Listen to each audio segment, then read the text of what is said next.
আমরা এই ফ্রাইডে হচ্ছে কয় তারিখ? আজকে হচ্ছে কি 13, 14, 15, 16 তারিখ। 16 তারিখে হচ্ছে এক্সাম অন। এটা হচ্ছে গিয়ে চ্যাপ্টার 3,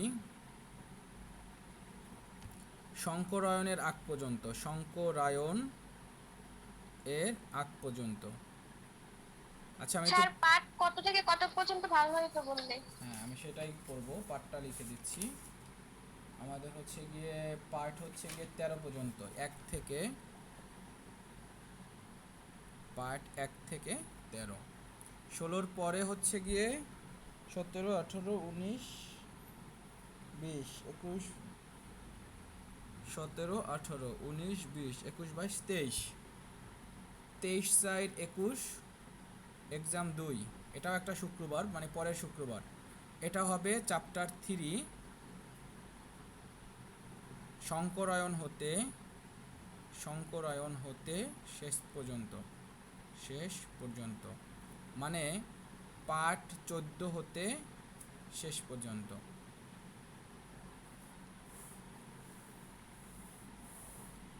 সো অবশ্যই হচ্ছে গিয়ে আগের পরীক্ষাটা হচ্ছে আমরা অনেকেই দেই নাই, এবং হচ্ছে গিয়ে আমরা দ্বিতীয় অধ্যায় থেকে যে পরীক্ষাটা নিয়েছিলাম, অফলাইনে যে পরীক্ষাটা নিয়েছিলাম, আমরা অনেকেই পরীক্ষাটা দেই নাই, আমরা মাত্র 4 জনে পরীক্ষা দিয়েছিলাম।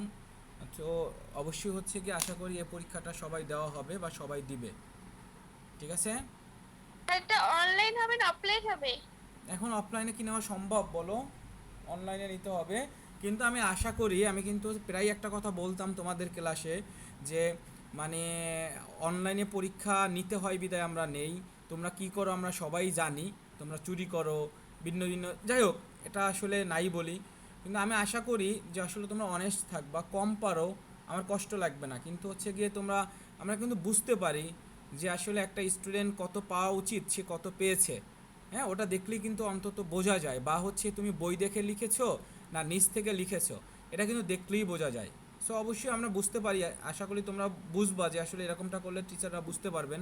সেক্ষেত্রে অবশ্যই হচ্ছে কি আমরা অনেস্ট থাকবো, যতটুকু নিজে পারবো ততটুকু হচ্ছে আমরা অ্যান্সার করার চেষ্টা করব, এটাই। তো আজকে হচ্ছে আমরা পার্ট 25 এক্সামে কি কি থাকবে স্যার? এক্সাম। আচ্ছা, এক্সাম হচ্ছে গিয়ে সৃজনশীল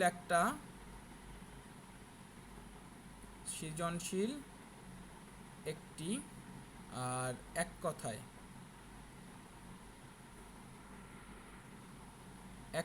থাকবে এক হচ্ছে, কথা থেকে এমসিকিউ ভালো না?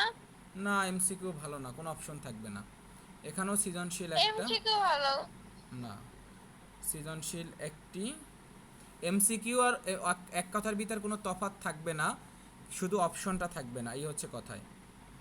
এক কথায় 5টি, শুধু অপশন থাকবে না। তুমি যদি অপশন ছাড়া অ্যান্সার করতে পারো, তুমি অবশ্যই এমসিকিউ দিলে সেটাও তুমি অ্যান্সার করতে পারবা। সো এগুলো নিয়ে কোনো হেডেক নেই। সো অবশ্যই হচ্ছে গিয়ে মানে যত্ন সহকারে সবাই যারা জয়েন করে নাই, আমি তো অবশ্যই মানে ইয়াটা দিয়ে দিব গ্রুপে, ছবি দিয়ে দিব, সেটার প্রতি অবশ্যই সবাই যেন খেয়াল থাকে, বা সবাই যেন আমরা কেয়ারফুল থাকি। দেখছো তোমাদের অবস্থা, কেবল হচ্ছে 6 জন জয়েন করেছো, বাকিরা নাই এখনো। তোমাদের আসলে 8 মিনিট হয়ে গেছে অলমোস্ট। যাই হোক, এগুলো কিছু বলার নেই আসলে। ওকে, আমরা হচ্ছে আজকে পার্ট 25 থেকে শুরু করব। আজকে আমাদের চ্যাপ্টার শেষ হবে, হয়তোবা আমাদের ফুল ক্লাস লাগবেও না, 1 ঘন্টা পড়াতে হবে না মনে হয় আমাদের চ্যাপ্টারটা শেষ করতে।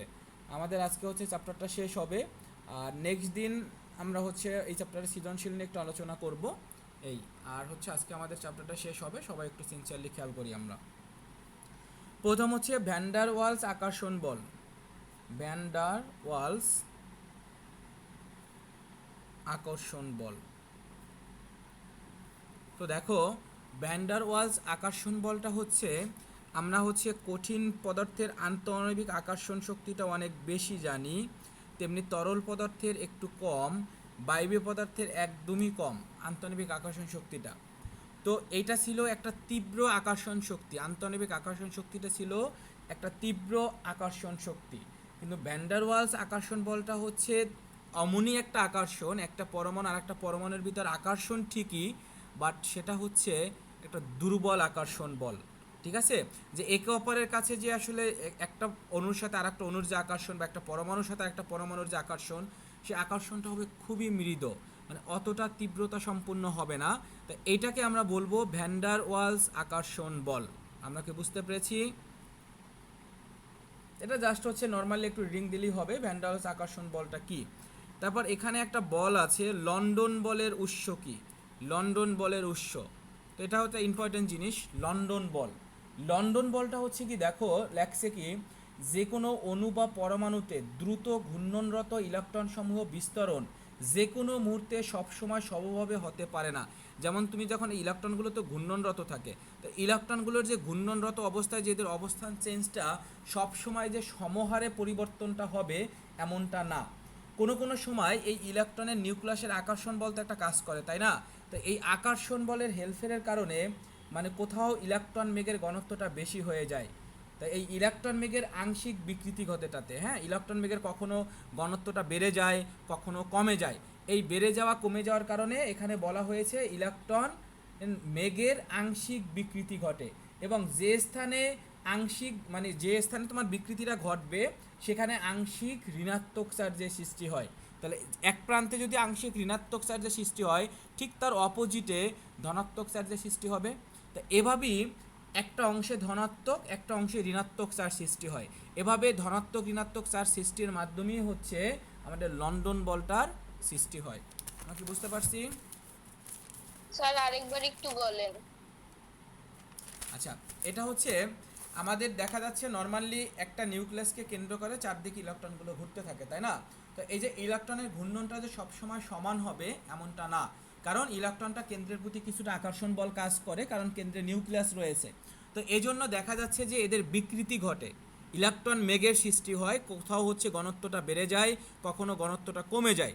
তাহলে এখানে এই যে বিকৃতিটা যে ঘটে, তাহলে যে স্থানটায় হচ্ছে গিয়ে বিকৃতিটা ঘটবে সেই স্থানে হচ্ছে আংশিক ঋণাত্মক চার্জের সৃষ্টি হবে। ঠিক অপোজিটে যে অংশে ঋণাত্মক চার্জ সৃষ্টি হবে ঠিক অপোজিটে তোমার ধনাত্মক চার্জের সৃষ্টি হবে। এভাবেই এই যে ঋণাত্মক ধনাত্মক চার্জের সৃষ্টি হলো, এটাই হচ্ছে লন্ডন বল বলা হয় এটাকে। তো এই যে ধনাত্মক ঋণাত্মক চার্জের যে উৎসটা, এটাকে হচ্ছে লন্ডন বলের উৎস বলে সংজ্ঞায়িত করা হয়েছে। আমি বুঝতে পারছি? জি স্যার।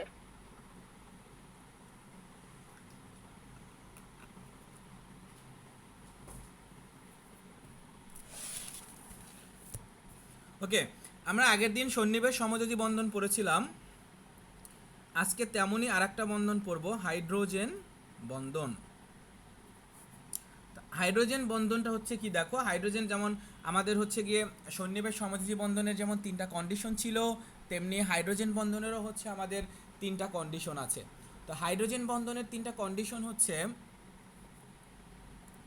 ফার্স্ট অফ অল হচ্ছে হাইড্রোজেন থাকতে হবে, এটা হচ্ছে আমাদের প্রথম কন্ডিশন। দ্বিতীয় যে কন্ডিশন, হাইড্রোজেনটা যার সাথে যুক্ত হবে তার মানে সহজ কথায় তড়িৎ ঋণাত্মক মূলক আকারে ছোট হতে হবে। তো দেখো আকারে ছোট হতে হবে বলতে ফ্লোরিন, অক্সিজেন, নাইট্রোজেন এই তিনটা মৌলকেই বোঝানো হয়েছে। তার মানে আমরা বলতে পারি hydrogen, nitrogen, oxygen, fluorine, hydrogen যদি নাইট্রোজেন, অক্সিজেন, ফ্লোরিন এদের সাথেই যদি যুক্ত হয় তখনই কেবল ওখানে হাইড্রোজেন বন্ধনটা থাকবে। তৃতীয় কন্ডিশন হচ্ছে আমাদের এই যে তড়িৎ ঋণাত্মক যে মূলক তাদের কি থাকতে হবে, মুক্ত জোড় ইলেকট্রন থাকতে হবে। এই তিনটা কন্ডিশন যদি ফুলফিল হয় তখনই আমরা বলতে পারবো যে ওখানে হাইড্রোজেন বন্ধন রয়েছে। তো আমরা যদি উদাহরণ দেই, ধরো এই শেপ, এখানে আরেকটা এই শেপ নিলাম। তো দেখো এখানে এই হাইড্রোজেন এবং ফ্লোরিনের মাঝে বন্ধন হয়েছে, তাহলে এই যৌগদ্বয়ের ভিতর কি আছে, হাইড্রোজেন রয়েছে। এই ফ্লোরিন আকারে কি ছোট না? এই যে দেখো আমি বলেছি ফ্লোরিন, অক্সিজেন, নাইট্রোজেন হতে হবে। তো আমাদের হাইড্রোজেনের সাথে যে যুক্ত হলো তার আকারটাও কিন্তু দেখো ছোট হলো। ফ্লোরিন, অক্সিজেন বা নাইট্রোজেন যে কোনোটাই যুক্ত হতে পারে। তো এখানে দেখো ফ্লোরিন রয়েছে, আর ফ্লোরিনের দেখো সর্বশেষ শক্তি স্তরে একটা বন্ধন তৈরি করছে, বাকি তিন জোড়া কি মুক্তজোড় অবস্থায় রয়েছে না? তার মানে তৃতীয় কন্ডিশনও আমাদের ফুলফিল হয়েছে যে মুক্তজোড় ইলেকট্রন থাকতে হবে। তাহলে দেখো এখন এই ফ্লোরিনটার সাথে এই হাইড্রোজেনটা একটা বন্ধন তৈরি করতে পারে, সেটা ডট ডট রেখার মাধ্যমে দেখানো হয়। এই ডট ডট রেখাটাই হচ্ছে হাইড্রোজেন বন্ধন। আমরা কি বুঝতে পারছি হাইড্রোজেন বন্ধনটা কি? জি স্যার, বুঝছি। তো দেখো এখানে হচ্ছে তোমার উদাহরণ বইটার দিকে যদি তাকাও, আমাদের এরকম উদাহরণ আছে, হাইড্রোজেন বন্ধনের বৈশিষ্ট্য আছে। তো হাইড্রোজেন বন্ধনটাকে মূলত হচ্ছে গিয়ে দুইটা ভাগে ভাগ করছে। একটু ক্লাসিফিকেশনটা যদি দেখো, প্রকারভেদ দুই রকমের হাইড্রোজেন বন্ধন রয়েছে। একটা হচ্ছে আন্তঃআণবিক হাইড্রোজেন বন্ধন, আর দুই নাম্বার হচ্ছে অন্তঃআণবিক হাইড্রোজেন বন্ধন। একটা হচ্ছে আন্তঃআণবিক আর একটা হচ্ছে অন্তঃআণবিক। এখন কথা হচ্ছে আর অন্ত এই দুইটার ভিতরে বেসিক ডিফারেন্সটা কি বলতে পারবা? অন্তর বেসিক ডিফারেন্সটা কোথায়?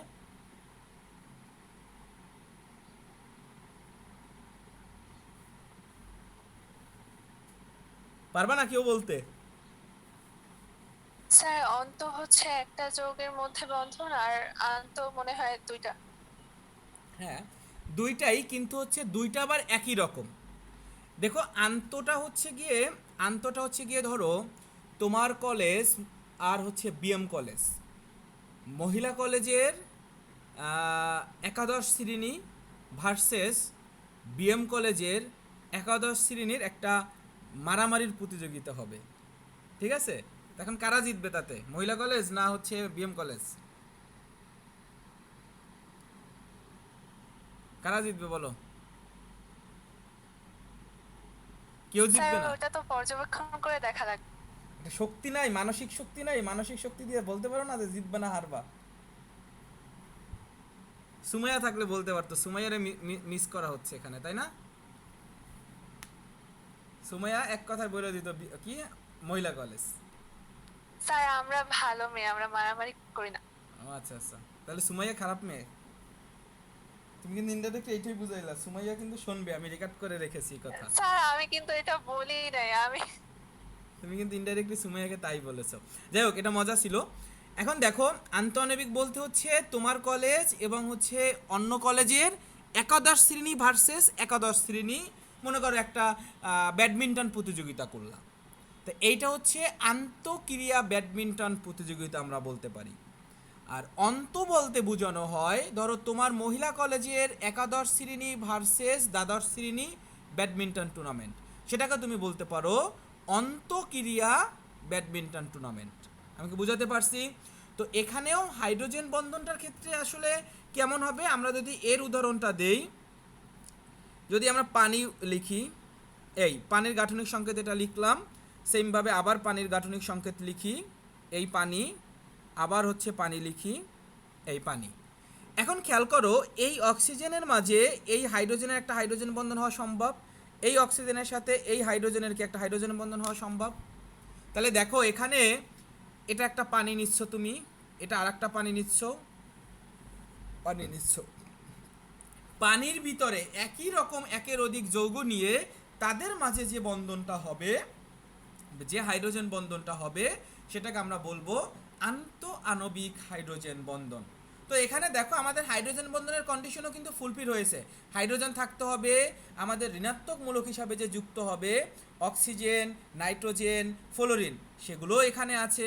দ্বিতীয়ত আমাদের যে ঋণাত্মক যে মূলকটা রয়েছে, সেই ঋণাত্মক মূলকের আকার যে ছোট মানে আর মুক্তজোড় ইলেকট্রন যে থাকতে হবে, তাও কিন্তু আমরা জানি যে অক্সিজেনের 2 জোড়া মুক্তজোড় ইলেকট্রন রয়েছে। তেমনি যদি আরো উদাহরণ দাও, যেমন NH3,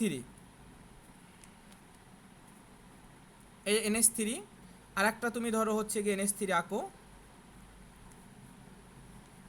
আবার তুমি NH3 আঁকো। এখন তুমি খেয়াল করো, এই নাইট্রোজেনের সাথে এই হাইড্রোজেনের আমরা কি একটা হচ্ছে হাইড্রোজেন বন্ধন চিন্তা করতে পারি, এর সাথে এর একটা চিন্তা করতে পারি। তাহলে দেখো একই রকমের যৌগ নিলাম, তারপরে তাদের মাঝে আবার কি করলাম, হাইড্রোজেন বন্ধন চিন্তা করলাম। তা এইটা হচ্ছে আন্তঃআণবিক হাইড্রোজেন বন্ধন। সো এই জিনিসগুলো তোমার এখানে ডিটেলসলি বর্ণনা করা আছে। এরপরে দেখো আমরা যদি অন্তঃআণবিকে যাই, অন্ত আণবিকে যদি যাই, অন্ত আণবিকের ক্ষেত্রে তোমার বিষয়টা হচ্ছে একই যৌগ, যৌগ একটাই থাকবে, মানে কলেজ একটাই থাকবে, তার ভিন্ন ভিন্ন অংশের মাঝে। ধরো এখানে একটা ওএইচ আছে আর এখানে একটা অ্যালডিহাইড মূলক আছে, যদি গাঠনিক আকারে লিখি এই সিএইচও, এটা যদি একাত্রে লিখতা সিএইচও হইতো। এখন তুমি খেয়াল করো এই টোটালটা কি একটা যৌগই, এই যৌগের এই অংশের মাঝে কি একটা হাইড্রোজেন বন্ধন আমরা কল্পনা করতে পারি না? তাহলে দেখো একই যৌগের দুইটা ডিফারেন্ট মূলকের সাথে যদি হাইড্রোজেন বন্ধন হয় তখন তাকে আমরা বলবো অন্ত আণবিক হাইড্রোজেন বন্ধন। আমরা কি বোঝাতে পারছি? এক মিনিট।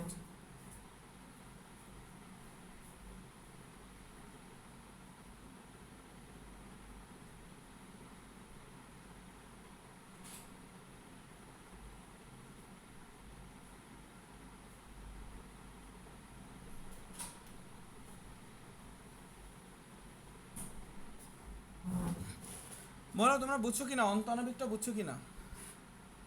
স্যার উপরেও কি তাইলে ওইটার সাথে নাইট্রোজেন আর হাইড্রোজেন একসাথে কি ওইটা অন্ত আণবিক না না, হাইড্রোজেন এখানে বন্ধন এখানে হবে? কেন হবে না? দেখো এখানে কিন্তু এই একটা, এখানে এই যে টোটালটা বেনজিন মূলক ছিল, বেনজিনের সাথে দুইটা শাখা ছিল, তাই না?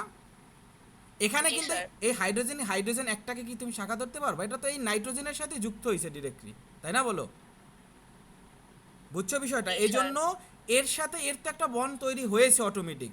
এখন এর সাথে এর কিন্তু বন্ধন হয়েছিল না, হয়েছে? এই জন্য তুমি এখানে হাইড্রোজেন বন্ধনটা ক্রিয়েট করতে পারবা।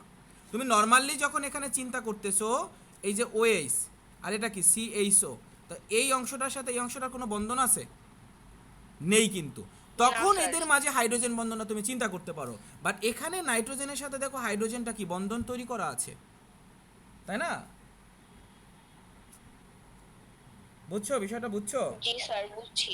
জি স্যার।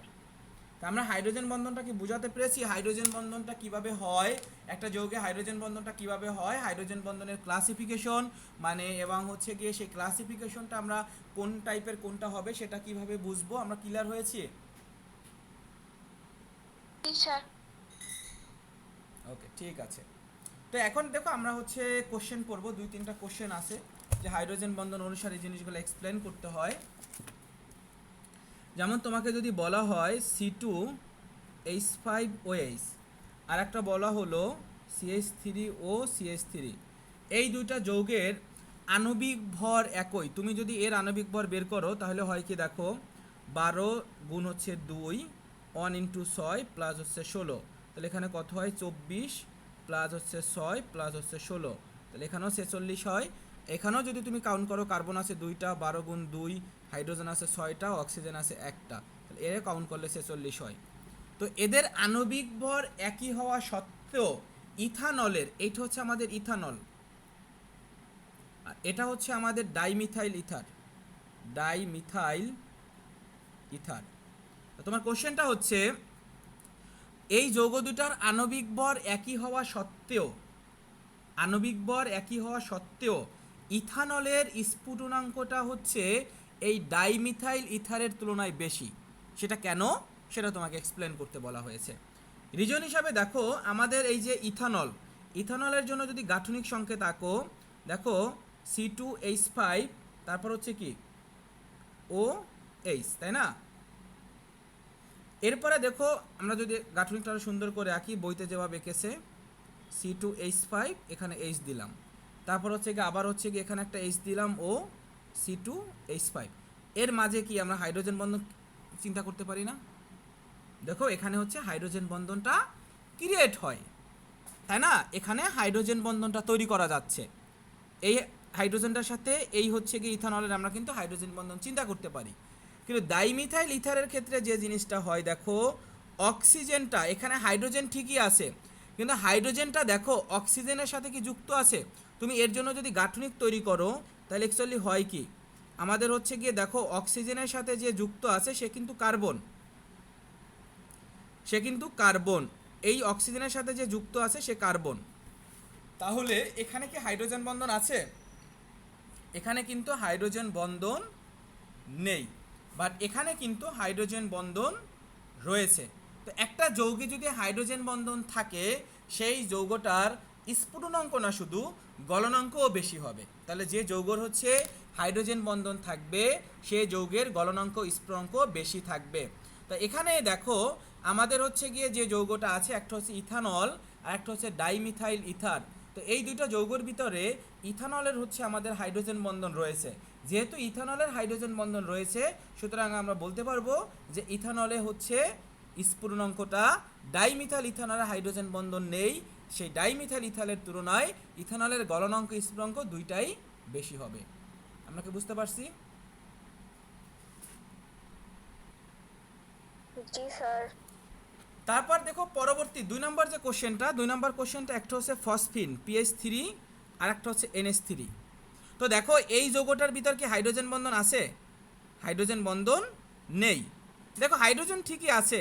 দ্বিতীয় যে কন্ডিশন ছিল আমাদের হচ্ছে গিয়ে যে ঋণাত্মক মূলকটা সেটা আকারে ছোট হতে হবে, মানে কনসেপ্ট এমন ছিল যে ফ্লোরিন, অক্সিজেন, নাইট্রোজেন এই তিনটার যে কোনো একটা হতে হবে। কিন্তু এখানে যেটা আছে সেটা কিন্তু আমাদের ফসফরাস, তাই না? যেহেতু এখানে ফসফরাস রয়েছে, ফসফরাস থাকলে কিন্তু আমাদের হাইড্রোজেন বন্ধন হবে না। তাহলে এই যে ফসফিন এই যৌগটার কিন্তু হাইড্রোজেন বন্ধন নেই, বাট এই যৌগটার কিন্তু হাইড্রোজেন বন্ধন আছে, তাই না? কেন? কারণ এখানে দেখো হাইড্রোজেন আছে, দ্বিতীয় যে কন্ডিশন ছিল আকারে ছোট হতে হবে। তো দেখো হাইড্রোজেন ছাড়া যে ঋণাত্মক মূলক যেটা রয়েছে নাইট্রোজেন, ফ্লোরিন, অক্সিজেন, সেই তিনটার ভিতরে একটা হবে, সে নাইট্রোজেন কিন্তু রয়েছে। তো এই যৌগটার ভিতরে কিন্তু তুমি হাইড্রোজেন বন্ধন খুঁজে পাচ্ছ।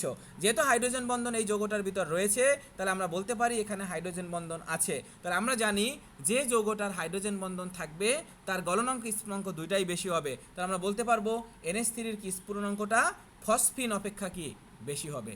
ক্লিয়ার?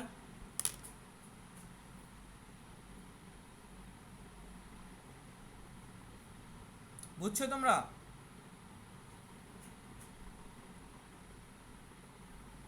জি স্যার। কঠিন লাগতেছে তোমাদের নাকি?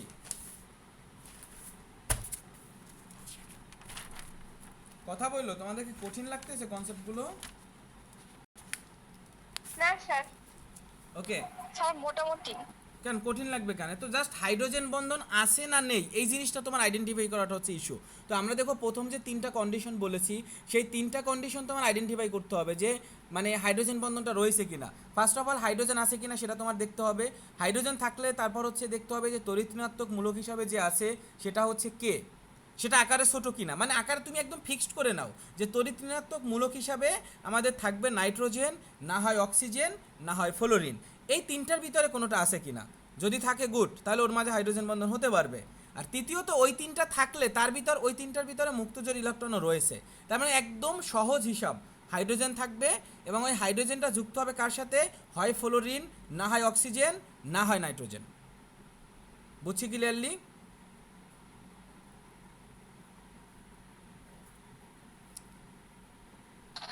জি স্যার। এর পরের কোশ্চেনটা হচ্ছে একটা হচ্ছে HF, একটা হচ্ছে HCl।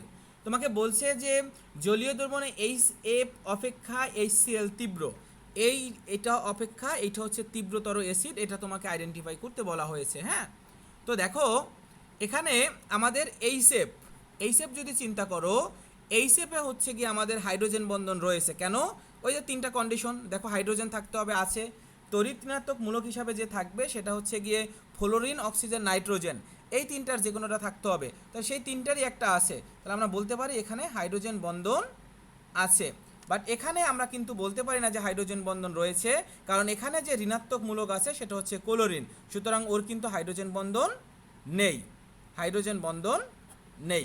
তাহলে দেখো এই যৌগটার হাইড্রোজেন বন্ধন আছে, এই যৌগটার হাইড্রোজেন বন্ধন নেই। তাহলে যেহেতু এই যৌগটার হাইড্রোজেন বন্ধন নেই, আমরা যদি গলনাঙ্ক স্ফুটনাঙ্ক বলতাম তাহলে বলতাম যার হাইড্রোজেন বন্ধন আছে তার গলনাঙ্ক স্ফুটনাঙ্ক বেশি।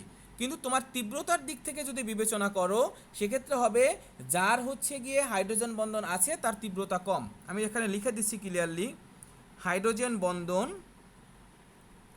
থাকলে গলনাঙ্ক ও স্ফুটনাঙ্ক বেশি হয়। আর 2 নম্বরে হচ্ছে এখন যেটা শিখতেছি, হাইড্রোজেন বন্ধন থাকলে তীব্রতা, অ্যাসিডের তীব্রতা, হ্যাঁ অ্যাসিডের তীব্রতা কম হয়। তাহলে দেখো এখানে হাইড্রোজেন বন্ধন রয়েছে কার, HF এর হাইড্রোজেন বন্ধন রয়েছে, আর HCl এর হাইড্রোজেন বন্ধন নেই। তাহলে আমরা বলতে পারি যে HCl এর যেহেতু হাইড্রোজেন বন্ধন নেই, তাহলে HCl হচ্ছে গিয়ে তীব্রতর অ্যাসিড HF অপেক্ষা। বুঝছো?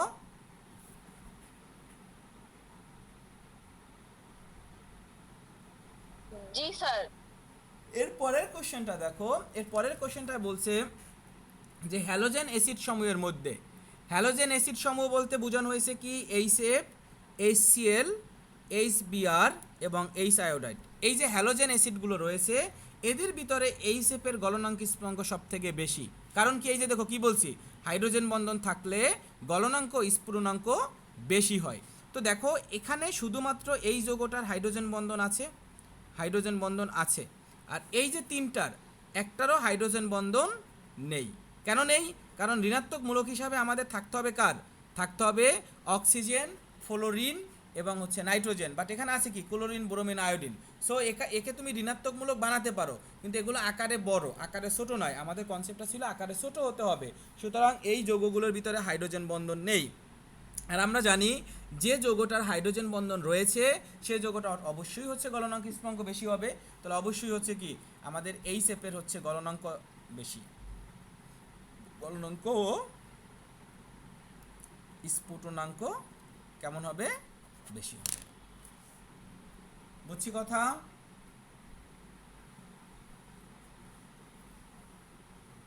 জি স্যার। এরপর দেখো তোমার একটা হাইড্রোজেন বন্ধন এবং সমযোজী বন্ধনের মাঝে পার্থক্য আছে, একটু দেখবা, নর্মালি রিডিং দিলেই হবে। এরপর দেখো আরেকটা কোশ্চেন আছে যে সেটা হচ্ছে H2O আর H2S। এইটা পরীক্ষায় ব্যাপক এসেছে, অনেকবার এসেছে। H2O জলীয় দ্রবণটা হচ্ছে তরল, বাট H2S এর জলীয় দ্রবণটা হচ্ছে ক্ষারীয়। এর কারণটা তুমি হচ্ছে ব্যাখ্যা করতে বলা হয়েছে, তাই তুমি এখানে তড়িৎঋণাত্মকতা দিয়ে ব্যাখ্যা করতে পারো এবং হচ্ছে তুমি হাইড্রোজেন বন্ধনও চিন্তা করতে পারো। এখানে দেখো এই যৌগটার ভিতরে H2O, এই যৌগটার ভিতরে কিন্তু হাইড্রোজেন বন্ধন রয়েছে। কেন হাইড্রোজেন বন্ধন রয়েছে? কারণ আমাদের হচ্ছে গিয়ে দেখো ফার্স্ট অফ অল হাইড্রোজেন আছে, দ্বিতীয়ত যে কন্ডিশন আমাদের ঋণাত্মক মূলক হিসাবে যে যুক্ত হবে সে মৌলটা হচ্ছে অক্সিজেন, ফ্লোরিন, নাইট্রোজেন হতে হবে। এখানেও দেখো ঠিক অক্সিজেন আছে, বাট এই যৌগটার কিন্তু হাইড্রোজেন বন্ধন নেই। কেন হাইড্রোজেন বন্ধন নেই? কারণ এখানে হাইড্রোজেন ঠিকই আছে, 1 নম্বর কন্ডিশনটা পূর্ণ হয়েছে, বাট 2 নম্বর কন্ডিশনটা কিন্তু পূর্ণ হয়নি, যে আমাদের ঋণাত্মক মূলক হিসাবে যে যুক্ত হবে তার আকারটা ছোট হতে হবে, মানে হচ্ছে অক্সিজেন, ফ্লোরিন, নাইট্রোজেন হতে হবে। সেটা কিন্তু এখানে হয়নি, এখানে আছে কে, সালফার। সুতরাং আমরা বলতে পারি যে এখানে হাইড্রোজেন বন্ধনটা নেই। তো এই যৌগটার যেহেতু হাইড্রোজেন বন্ধনটা নেই আর এই যৌগটার যেহেতু হাইড্রোজেন বন্ধনটা আছে, তো হাইড্রোজেন বন্ধন থাকলে সহজে তরল হয়, সহজে তরলে রূপান্তরণ করা যায়। তো দেখো এই যৌগটার ভিতরে যেহেতু হাইড্রোজেন আছে, তার এর ভৌত অবস্থার প্রকৃতি কেমন, আমরা তরল বলতে পারি। আর এই যৌগটার ভিতরে হাইড্রোজেন বন্ধন নেই, সুতরাং এর ভৌত অবস্থার প্রকৃতি আমরা কেমন বলতে পারবো, গ্যাসীয় বলতে পারবো। তাই আসলে এখানে বোর্ড পরীক্ষায় কোশ্চেনটা এভাবেই আসছে অনেকবার, যে জলীয় দ্রবণে H2O হচ্ছে গিয়ে আমাদের তরল অবস্থায় বিরাজ করে, আবার H2S হচ্ছে গ্যাসীয় অবস্থায় বিরাজ করে, ব্যাখ্যা করো। বা তোমাকে এভাবে কোশ্চেনটা করে যে H2O এবং H2S এর ভৌত ধর্মের ব্যাখ্যা করো বা ভৌত ধর্মের অবস্থা ব্যাখ্যা করো। তো একটা হচ্ছে তরল অবস্থায় থাকবে, একটা গ্যাসীয় অবস্থায় থাকবে, এই কনসেপ্টগুলোই তোমাকে এক্সপ্লেন করতে হবে। আমরা কি বুঝতে পারছি? এই যে দেখো নিচে হচ্ছে বাড়ির কাজে একটা লেখা আছে H2X এবং H2Y, ভৌত অবস্থার ভিন্নতার কারণ বিশ্লেষণ করো।